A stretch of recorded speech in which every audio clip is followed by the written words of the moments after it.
Now, to really get people to really pay attention to your presentation, bring up themselves. Everybody likes it when they talk about themselves. You might want to first start off with, hey, do you want to know what you're made out of? You're made out of 6 elements per se that are from the table of elements, the periodic table that is. Did you know that there's oxygen in your body? Do you know that you have carbon, hydrogen, nitrogen, calcium, and phosphorus? All those different combinations make up a human being, which is you. And oh, by the way, you're an animal. Did you know that?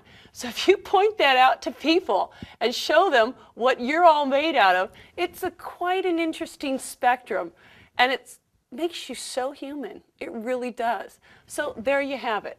Elements in our daily lives, your periodic table, simple presentations, some decorations. Now don't get me wrong. You can add to it up here.